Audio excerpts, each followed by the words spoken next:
再过几天就是圣诞节了，祝小伙伴们节日快乐。可乐上瘾的人也介绍了好几个了，但是你见过整个国家都对可乐上瘾的吗？在墨西哥的恰巴斯州，平均每人每年喝掉800多升可乐。恰巴斯州是墨西哥最贫穷的地区之一，这里的可乐却异常便宜，平均3.2元人民币每升，造成了当地可乐比水还要便宜的奇观。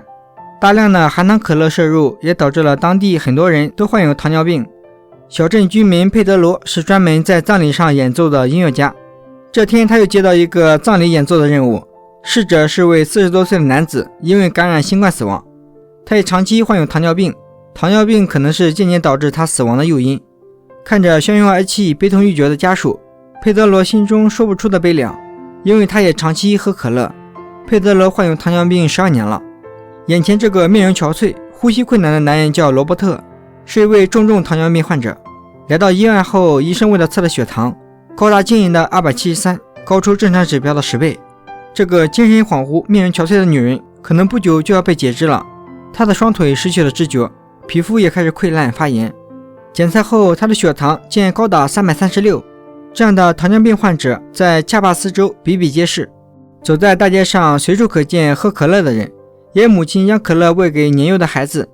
在墨西哥，3%的婴儿在哺乳期喝过可乐，80%的儿童在2岁已经离不开可乐了。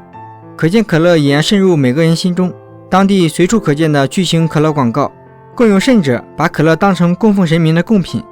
神婆玛利亚竟然用可乐为糖尿病人治病。这不，一位大爷找到玛利亚，只见玛利亚先向神灵祈福，再把可乐在蜡烛上转几个圈，仪式完成后就给大爷喝了，并说坚持喝下去就能根治糖尿病。这真是刘姥姥进大观园，长见识啊！事实上，玛利亚自己就是卖可乐的，每周能卖掉50箱，这说不定也是她营销的一种手段啊。但她却说喝可乐不会得糖尿病，糖尿病是因为家庭矛盾引起的。当吵架叫喊时，糖尿病就会找上他们。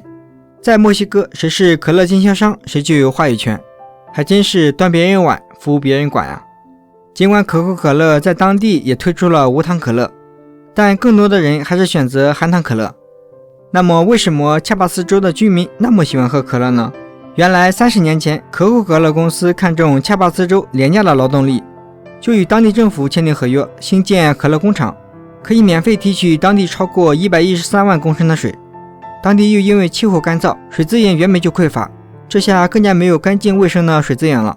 富人喝水花高价购买私人水井里的水，穷人就要走很远的路程去打水，渐渐的水成了奢侈品。与此同时，可乐公司大幅压低当地可乐价格，一度造成了可乐比水还便宜的景观，这就让大家更愿意喝可乐了。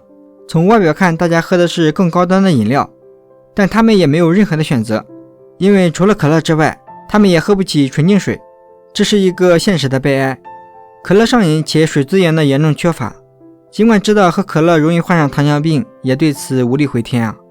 仅仅3天，佩德罗就受邀参加了2场因糖尿病去世的葬礼。